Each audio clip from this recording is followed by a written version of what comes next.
What's up, and welcome back to another edition of the Morning Lifter podcast, hosted by two smart men who love dumbbells. We cover all things strength and leadership. This is episode 10. Shawn, what is up? How are you, Bryce? I'm good, man. Just living in an alternate universe over here. The world's pretty much turning on end, mainly because Tom Brady is no longer a Patriot. Everyone's losing their mind. Yeah, it must be tough when somebody who has 6 Super Bowls leaves when Cleveland stays Cleveland. Oh, I'm sorry to hear that. Did you think you had hoped for him to be in brown and orange? No, I like Brady or Baker Mayfield. I like what he has to offer. It's just talk about alternate universe. A Browns fan constantly lives in an alternate universe where up is down, left is right, right is wrong. So we're used to to everything and anything not making sense. Yeah, sounds about right. Hang in there. That's, maybe the end is on the horizon.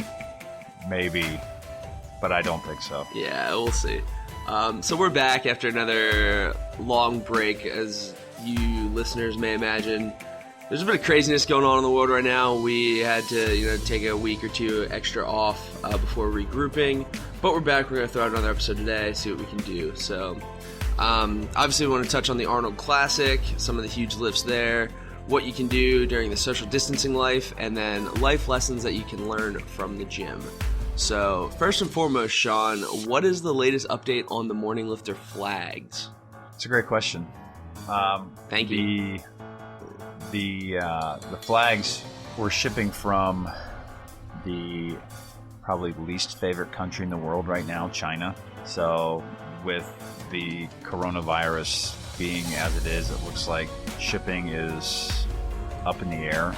So I've actually changed my supplier and found an American-based supplier.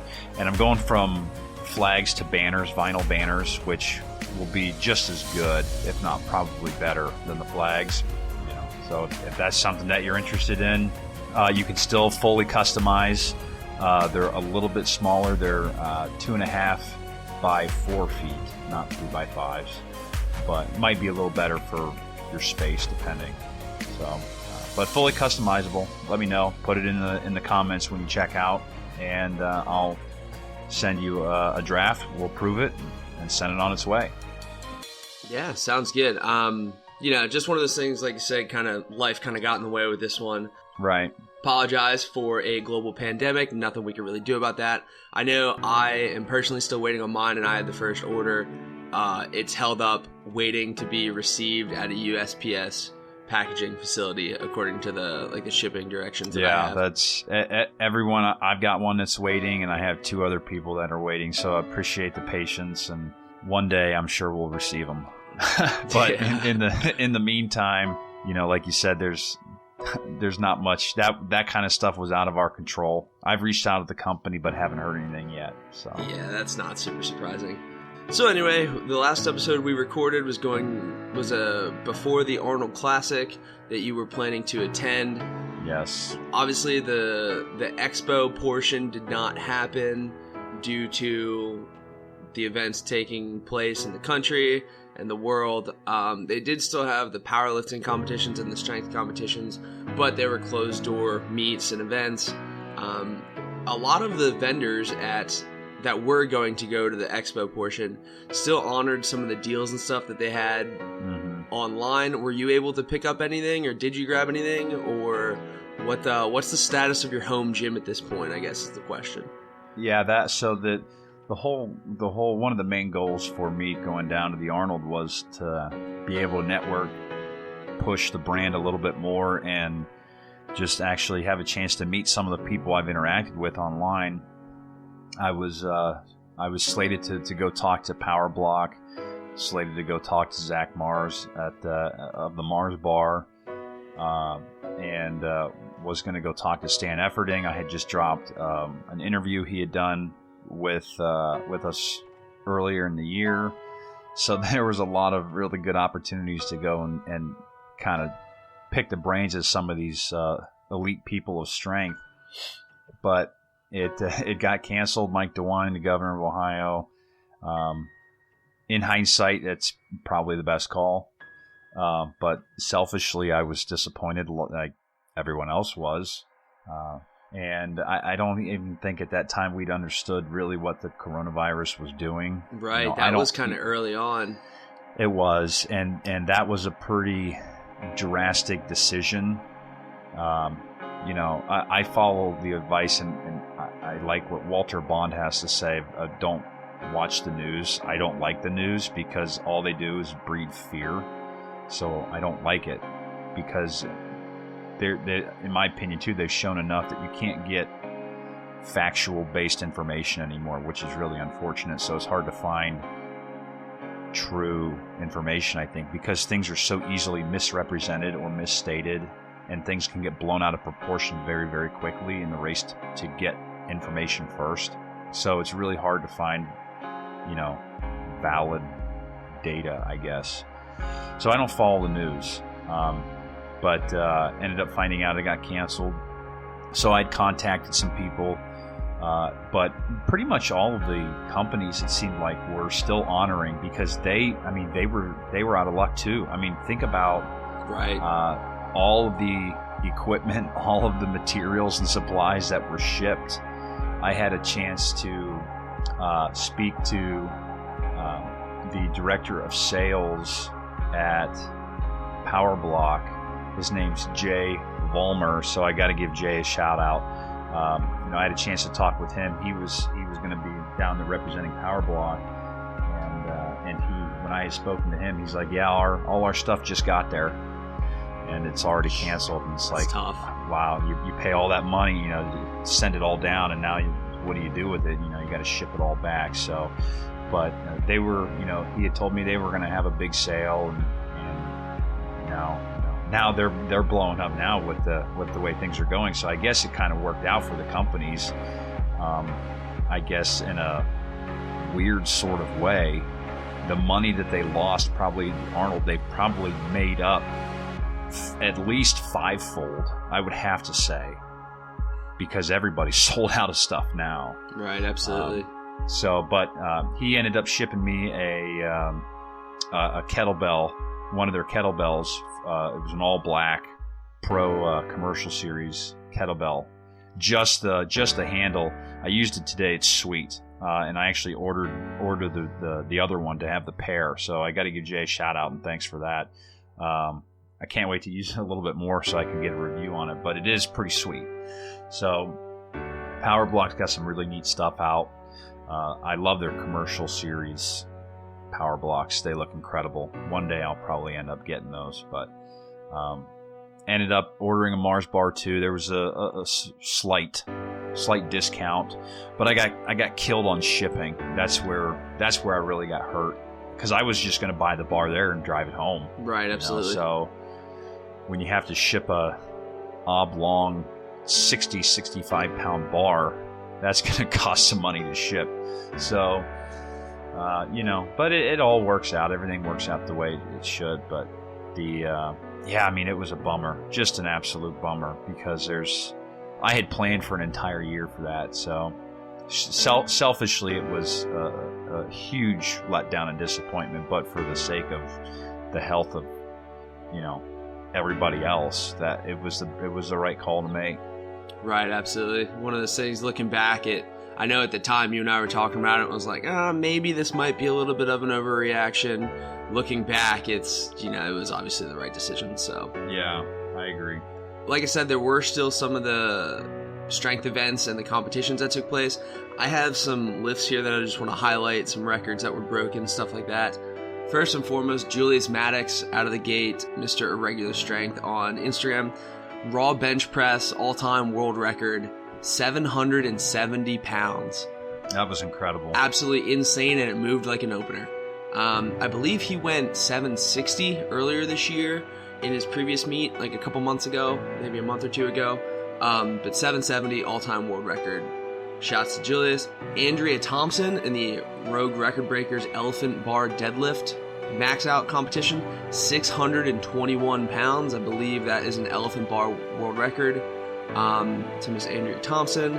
Half Thor Bjornsson, which is Thor from the Mountain for those who aren't familiar with World's Strongest Man competitions. Also on the elephant bar deadlift, 1,026 pounds. That was wild. That was insane. And he looked like he had more in the tank on that too. Yeah, I don't remember the rules exactly with that, but I think they gave him 3 attempts, and that was his third, or else he might have been able to go for a higher total there. But yeah, that moved really, really well as well. So then they also did a deadlift reps challenge. Rogue did. For men, it was 315, and Austin Maliolo, I apologize if I mispronounced that last name, did 315 pounds for 61 reps in 2 minutes. It was a 2-minute time cap. So that is over 1 rep every 2 seconds. And then on the women's side, 225 for reps in 2 minutes. Caroline Prevost, again, I apologize if I mispronounced that name, 62 reps at 225 in 2 minutes. And then last but not least, Vanilla Gorilla 92 on Instagram, Blaine Sumner, had the heaviest squat in International Powerlifting Federation history, the IPF, which is one of the main governing bodies. They host Worlds. USA Powerlifting falls underneath their jurisdiction. 515 kilograms, 1,135 pounds, squatted raw wraps, I believe it was. Heaviest raw squat in IPF history. That's wild. Absolutely insane. Also moved extremely, extremely quick. And I believe in this same meet, he also threw up an over 400 kilogram bench press, which is 900 pounds. So unreal. Blaine's an absolute unit and a hell of a lifter. So congrats to him. So yeah, so now we can hop into the meat and potatoes of this episode. Social distancing life, working out, how's quarantine treating you, pal? What's changed, if anything? How are you holding up with this whole situation we're dealing with? Training-wise, nothing's changed for me, which is the beauty of having a home gym. So I've seen a lot of people now are investing in home gyms, which is it's a great thing. Not to knock commercial gyms or anything else like that, but when you have a home gym, it's never closed. So you always have the opportunity to go there when you need to, and it's something that it's a never-ending expansion, and it's really an investment on your health and the health of the people who live with you. So I think it's the best of both worlds. But at least on the working side, things are kind of crazy. My wife is working at home. I'm working at home, trying to watch a 4-year-old and a 19-month-old has its challenges. We bounced off the walls a little bit, so we're all trying to kind of figure out how to work in our space. So, but we're getting through it, just like anyone else is getting through it. So there are some good days and there are some bad, but overall it's not bad. Once the weather breaks, we can go outside a little bit, get some fresh air, go for some walks, and do things like that. It'll be a lot easier, to cope with this. Right, absolutely. I think have to adjust to that new normal, right? I know I was talking with you off air before we started recording here. Your workout schedule pretty much hasn't changed at all. Mine really hasn't changed either with the whole running thing. Now I just run outside. Yeah. And not that I had been doing a whole lot of lifting, but I do miss it. I was getting into the gym about once a week just to, feel good and lift some heavy stuff every now and then. So that's not happening, obviously, but we do have some tips for those stuck at home. So do you have any tips that you would like to share before I run through a couple quick ones?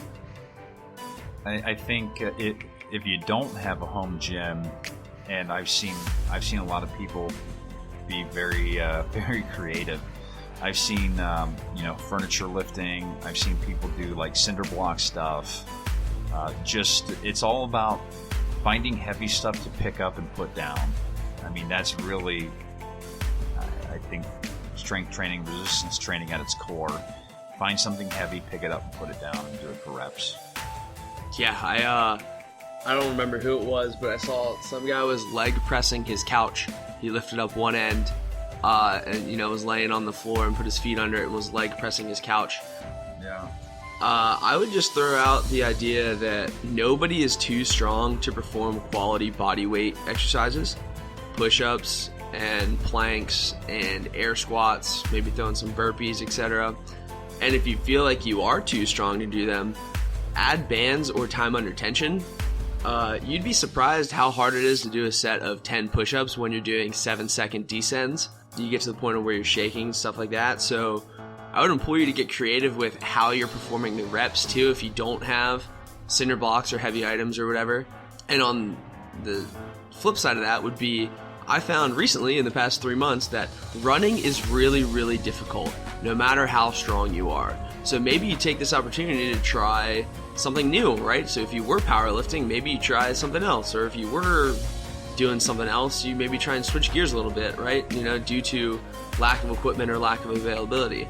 But nobody is too fit to run as fast as you can for 5 minutes, take a break, and do it again 3 or 4 times in a row, right? So there are things you can do in that regard as well. Also, something I've seen circulating is like the deck of cards workout, where each suit is a different exercise, and you do the number of reps you draw, where face cards are 11, 12, 13, stuff like that. So just get creative, have fun with it. I think that's a big issue is people lose their ability to have fun with it. They think of it, they get so closed-minded with lifting or with having to go to the gym, etc. But you can break a sweat and get moving and get your heart rate up doing just about anything. So get creative, have fun would be my 2 big tips.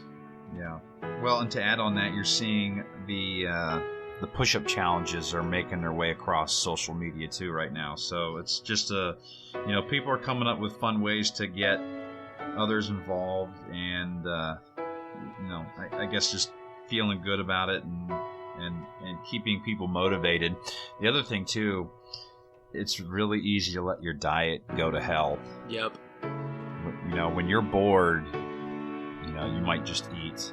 That's what I do. When I'm bored, I find stuff to eat, and then I feel awful about it afterwards. So that's another reason to stay active. I saw there was a video circulating around. If you don't have a treadmill, this guy put water on his tile floor and then put dish detergent on the bottom, and now you have a treadmill. What? I didn't see that. I'll have to YouTube that. Oh yeah, it's out there, and so now you have a treadmill. And he was, you got the slippery floor, and so he just held onto the kitchen, the sink there. And he's walking in place. That's wild. So there's lots of things that you can do to stay active, but that's the most important thing. If it's something that's important in your life, like fitness, there are lots of things that you can do. Maybe if you've been lifting and you don't have that opportunity, do what you're doing now, Bryce, and go out for a run, or maybe it's time to switch it up. Go all body weight stuff for a while. And eventually this is going to blow over and everybody will be able to get back to their normal lives. Yeah, I think, during this time of the uncertainty, and like you said, you don't know how long it's going to last, you might not be able to build or make gains or add strength or increase size, but you don't want to lose anything, right? So if you can do just enough to stay at the level that you're at, that's probably going to be a win. So, agree. Not everybody has a home basement gym like you do that can virtually train without anything changing at all. But if you can just make sure you don't lose anything, that's probably the best bet. The people I'd probably say I feel the worst for are like the college athletes, where now they don't even have access to their gyms. I know from coaching, I have a couple players that I used to coach who they didn't have anything. So their parents, eventually they ended up buying like a small miniature home gym. Those kids that are, trying to train at the highest level, all of a sudden, what do? You had access to the top stuff, and now what do?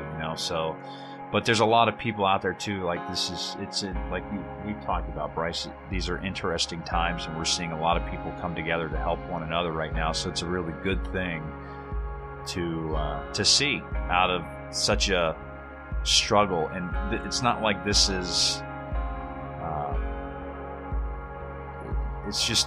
it's not like this is, I would say, any one person's fault. I know a lot of people are pointing blame at all over the place. It's not this.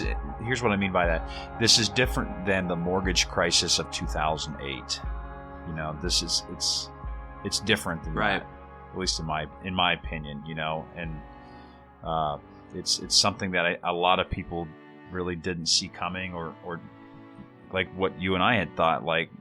People had said early on, well, it's just like the flu. Well, now we're finding out it's not. Yeah, not quite the same. It's tough. It just sucks all around, right? You know, it just sucks. It's not a good situation, but you know, hopefully it resolves itself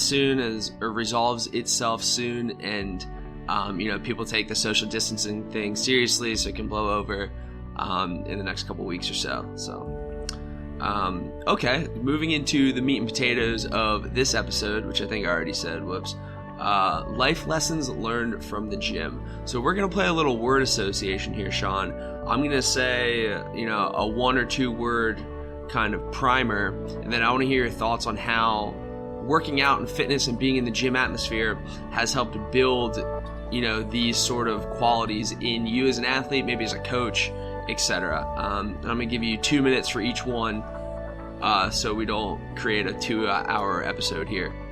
What's the prize if I win? Do I get any money out of this? Yeah, $1,000 from the government that they send out to everybody for coronavirus disaster relief. I don't know. Everything's made up. It's like Whose Lines It Anyway. Everything's made up and the points don't matter. Right. So. The first one here, 2 minutes on the clock, is discipline. Go.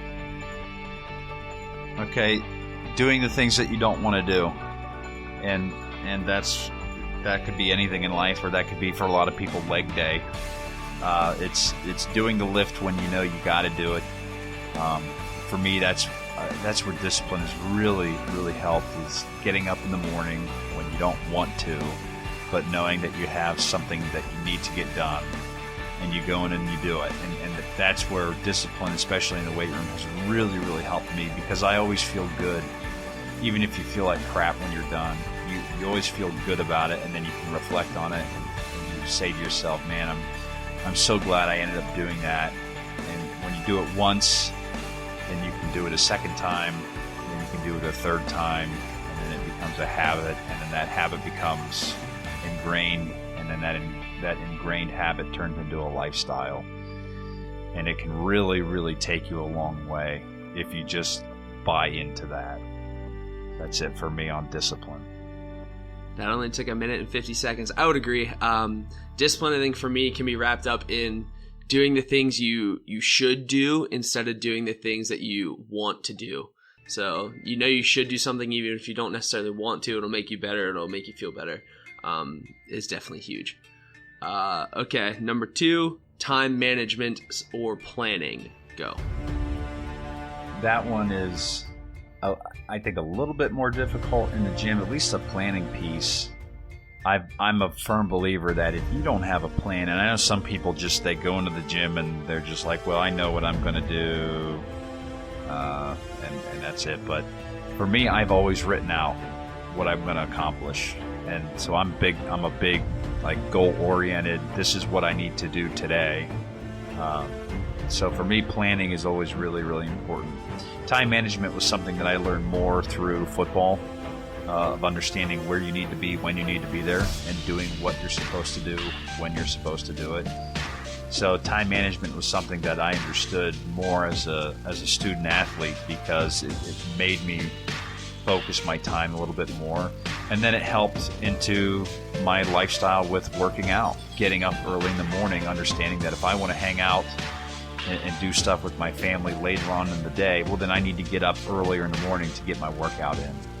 You know, it's very similar to what Jocko Willink talks about of getting up early because no one is up, and getting what you need to get done.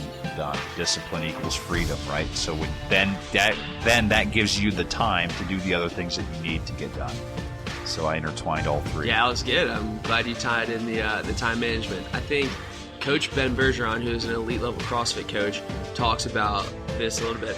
what gets measured gets managed. So I think that's where the planning comes into play, in terms of writing out your workouts, having a plan, knowing what you're going to accomplish each day that you step foot into the gym.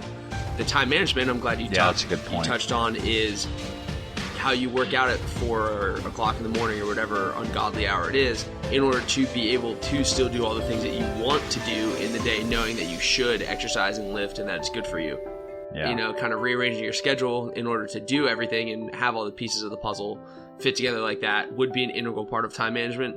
And also too, just like stepping into a gym, I know for those that work out in commercial gyms, if you walk into the gym and all the squat racks are taken and it's leg day for you, okay, well, maybe you don't stand around waiting, you do some RDLs or something, right?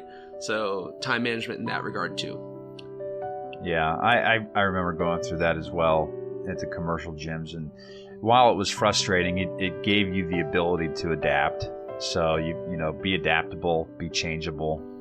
You know, you can't be, and that's where one area I struggle, especially with working out. You know, like my schedule calls for 6 days. If I don't get 6 days, then I feel like garbage. You know, like, because I don't have the sense of accomplishment. You know, and it's all about, okay, I've scheduled 6 days. I need to get 6 days. If I don't get 6 days, then to me that's a disappointment. Yeah, it's tough, man. It's one of those, you know, mental hurdles, right, that everyone has to conquer, regardless of what it is. Which brings me right to the next one here, which is overcoming adversity. Go. That comes, I think, with life and experience as well, and people, surrounding yourself with the right people. But overcoming adversity, it's no different than, you know, failing on a lift. You know, if you're trying to bench press 315 and you don't get it, well, then you got to work backwards and think to yourself, why aren't you getting it? Is there a sticking point? Is there something that you're not doing? But not, you know, just giving up. That's not gonna accomplish anything, you know. So you got to be able to really reflect and say, okay, well, why am I missing this lift? I've been doing that a lot. I've got a terrible squat now. I think my squat is awful. And so I've been trying to go back and figure out what are the best lifts for me that I can train and do so that I can get where I want to be, you know, because I have my own goals. So it's one of those things where not letting yourself give up, because once you give up, then you're truly failed.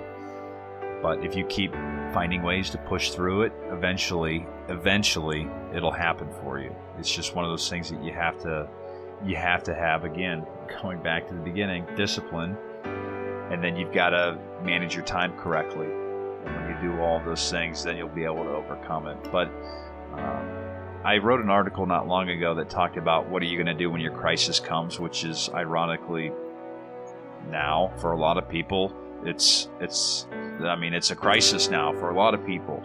A lot of people are facing adversity of unknown circumstances, you know, and that's really, really scary. And so you've got to find a way to push through it. Whatever that way is, I don't know. I couldn't tell you, but that's how you do it. You just do it. You just do it. Nice. Way to sneak that one in there under the buzzer. I would agree. A quote that I had on my wall back in college was that adversity causes some men to break and others to break records. So, you know, mindset reframing, mindset shifting, whatever you want to call it. Yeah, I don't remember who said it, but yeah, it's you know. One of my favorites would have to be surprise, surprise, Jim Rohn. Never heard of him. He said it. Yeah, he said it's not what happens, it's what you do that determines your future. I think that's so true, especially with overcoming adversity, because it's not, you know, what happens. He says what happens to us all, and so some people are going to take advantage of this. Someone's going to become a millionaire out of this 100%. Situation. You wait and see. Somebody is going to have done something, because what's in demand right now? Ventilators. People are paying premiums for ventilators. I was going to say hand sanitizer. You're seeing that too, but they don't have enough ventilators. You know, they don't have enough respiratory masks, and so you're seeing people like Elon Musk, and I saw that there was a fashion designer that was using their tools and resources to, I think, sew masks and things like that. So you're seeing people who come from different trades come together, but you're also going to see people come out of this. I know they're 3D printing, I think, respirators too. So you're going to see at least one, if not a handful of people come out as millionaires of being able to respond to a situation and being in the right place at the right time. Absolutely. Okay, so how about like coachability is the next one? That was something I always said as a coach. Are you coachable? Can you take criticism and can you learn from it? That's why we used to watch film after practice, see what you did wrong and then find a way to fix it. That's why you get so many people recording their lifts, is so that they can get proper feedback from people, not from trolls, but from people who are, who are genuine, and they're saying, hey, this is wrong, or try this or try that. And but also, having enough humility to know, hey, this isn't right. I need to lower the weight. Like for me, that's one of the hardest things is, because in my mind I can lift more, but my body's saying, no, buddy, you ain't there yet.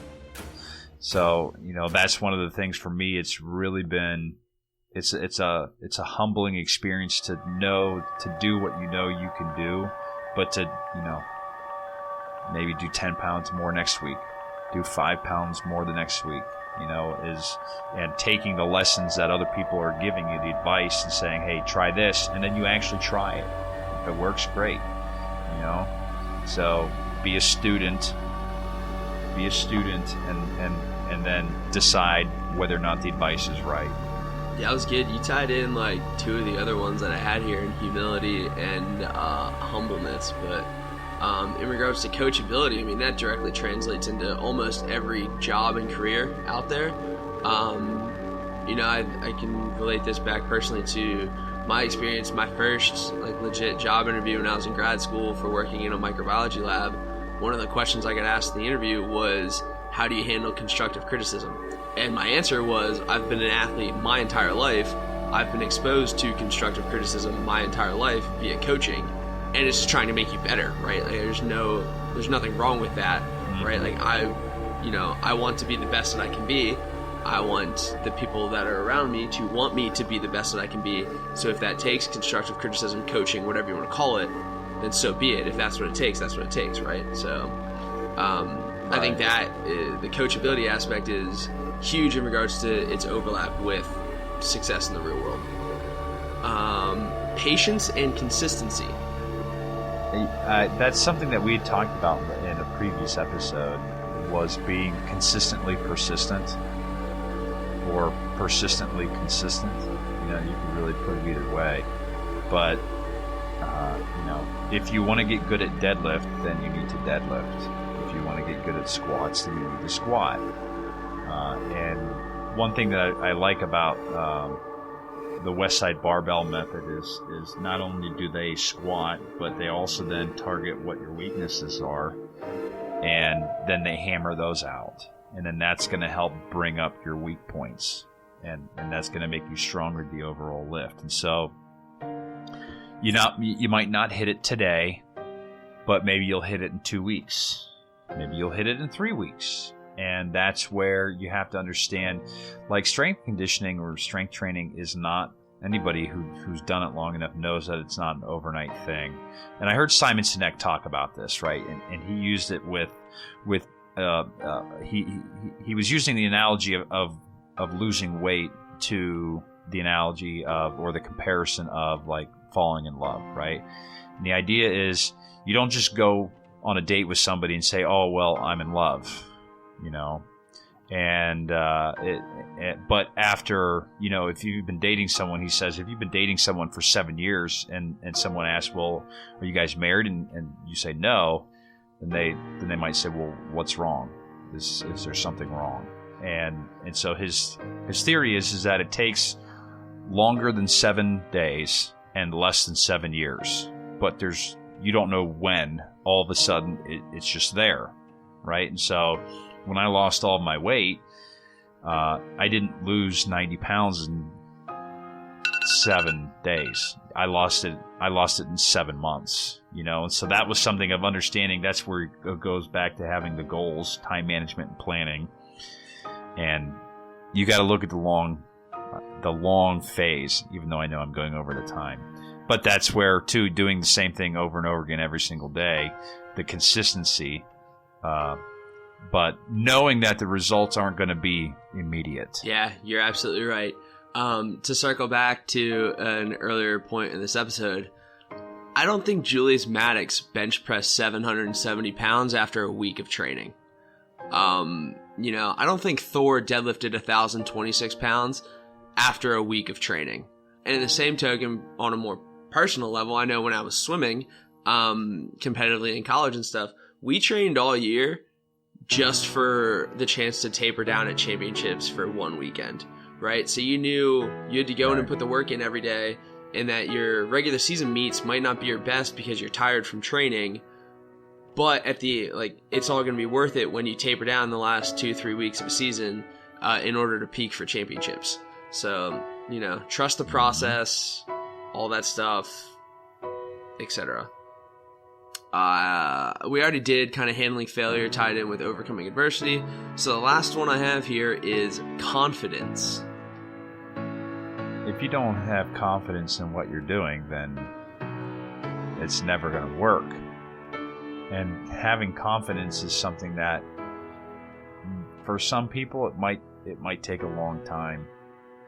But having confidence also is knowing that other people are they're gonna hate, they're gonna mock, they're going to tell you that you can't do it, and not listening to it. I think that's part of what confidence is all about. One of my favorite lines from Jordan Peterson, it's from his book 12 Rules of Life, and it comes from his first chapter in the book, Stand Up Straight with Your Shoulders Back. That's confidence. That is confidence. Standing up straight with your shoulders back and saying, this is who I am and this is how I'm going to be. In the midst of failure, too, right? Because that shows that you can overcome those things. That is confidence to me. And knowing that even though you didn't get it right, I think confidence encompasses all the things that we had talked about previously. If you can do all of these, you're a confident person. Right? I mean, if you have discipline, if you have time management and can have good planning skills, you overcome adversity, you're coachable, right? You're resilient. You have patience, you're consistent, you're persistent, you know how to handle failure.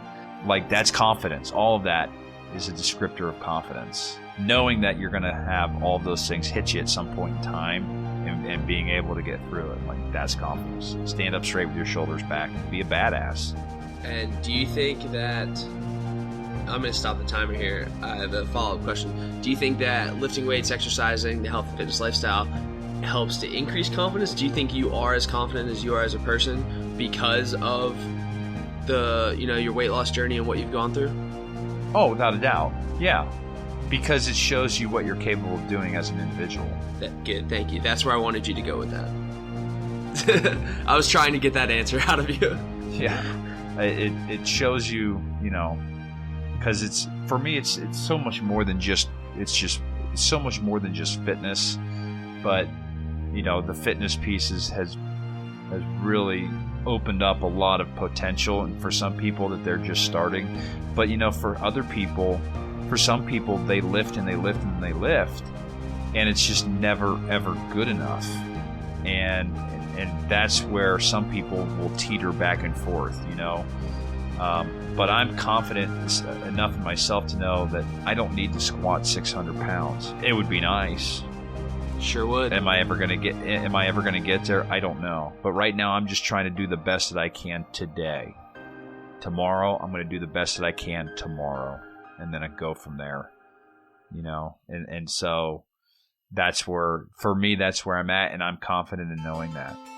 Yeah, I forget who said it, but confidence isn't walking into a room and hoping that people like you. Confidence is walking into a room and knowing that you'll be okay if they don't, right? Something like that. Yeah. So. Yeah. But I also think that, you know, I am more confident as a person since I started lifting and strength training than I was beforehand, just feeling better about myself in general. Yeah, absolutely. You know, liking what I see in the mirror every morning to some extent. Mm-hmm. You know, the feeling of after hitting a huge lift and being like, oh shit, like that was kind of cool. Like that felt good. Yeah. You know? Like, right. So, those are all of the different life lessons I had. If anybody has any more that they'd like us to talk about, feel free to DM us them, and maybe we can do this again and circle back and follow up. Or I don't know. What did you think about this whole 2-minute drill format, Shawn? Did you like that? Did you not like that? We could maybe try and incorporate it to other aspects as well. I'm always down for little tweaks here and there. Cool. So, got a couple questions here at the end that we can wrap up with. So, number one, DM questions that is. Number one, Shawn, what are your thoughts on expanding your home gym to the garage for more space? My wife and I have discussed that. We talked about it. Right now, it's cold out there. It's cold. I've worked out in the garage before when our house was being built, and it was miserable, absolutely miserable. And if we decide to get to that point, we've got some ideas in place. When we were building our house, we specifically had the ceiling raised, and so we don't have a standard ceiling in our basement. It's actually raised a foot taller, specifically because of the gym. That's awesome. So I'm going to stay down there until I just can't anymore. So right now I still have a little bit more space left. I might have to move a few things around if anything else gets picked up, but if push comes to shove, eventually it might be where I need to go. But right now I'm still in the basement. I like being in the basement. It's kind of nice. I know some people are more of the garage people, and that's fine. I might end up becoming one of those people too. But right now I like having it in the basement. It's served its purpose well for me. Yeah. I can, obviously I don't have any experience in this field, but I can imagine that having the garage is probably really nice in the spring, summer, fall when you can throw the door open.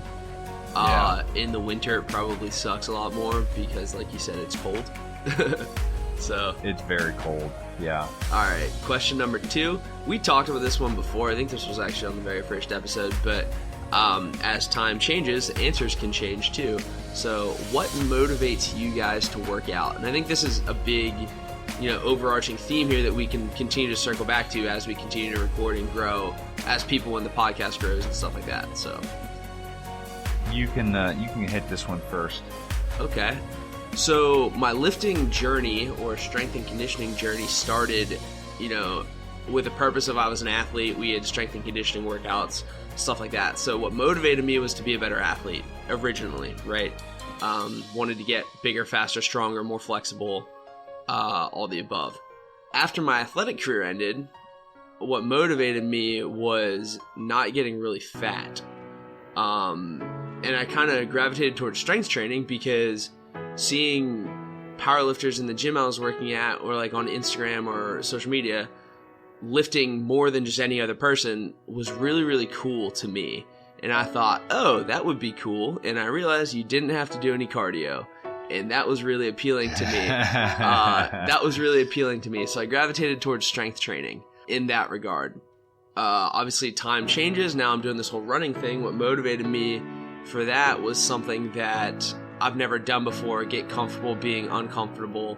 The discipline it would take to do the same thing 5 days a week and the mental fortitude to be able to go out and run for 45 minutes to an hour straight was something that I wanted to strive to do because I had never done it before, right? So for me, the motivation factor now is accomplishing something that I never thought I could do in that regard. But one of the overarching themes throughout my entire, we're closing in on about 10 years worth of working out and fitness and stuff like that through, all through high school, college, grad school, and now, is that I've had the discipline, and we talked about this before, the discipline to do it day in and day out, right? Regardless of what it is that I've been chasing, I've had the ability to wake up even on days I didn't feel like it and get the work in. So, motivation changes. For me, it has definitely changed throughout the course of the last decade or so. But the overarching theme of just wanting to be better at what I'm training for has been there. So, super long answer, but that's about as good as I can describe it. Yeah. Mine's not that far off. I mean, as when I was playing football in college, that the ultimate goal of strength training, right? The number one reason people strength train, it's injury prevention, right? And so strength training for us for football was to get bigger, stronger, and faster, and to prevent injuries. And when I was done playing football, I was 320 pounds, and so that was something that we had talked about in the last podcast about how I lost all the weight. But that's actually, like, to me, that's where I think I discovered fitness. And I wasn't just lifting weights. I was very mindless because we were always told what we had to do. So I never had to worry about it. Like, I knew it was going in. It's like, okay, we're squatting today or we're benching today. Like, I never had to worry about it. Like, okay, well, we're going to run. Shit. Like, I hate running. So, it was already prescribed for me. So I never took the time to even think about it. And so once I was on my own, all of a sudden I had to do some extra learning. And that's, I think, really where I discovered more fitness within strength training. And so once I lost all of the weight, I thought, wow, that was pretty neat. And so ever since then, it just kind of grew, and it's become a great lifestyle. It was something I've become very, very passionate about, and it's something that I take a lot of pride in. I'm a big believer of the quote, take pride in how you work, take pride in how you look. Yep. And I think there's a lot to be said about that. Yeah, I agree. One more thing I didn't touch on would be that I work out in the afternoon. It's kind of a therapeutic escape for me too. My escape from reality for an hour, hour and a half, however long I get. Kind of just like a de-stressing, mechanism. So that would also probably be, I don't know if you can consider that a motivating factor, but a reason for sure. I think it could be. Last question here would be, this is like a hypothetical.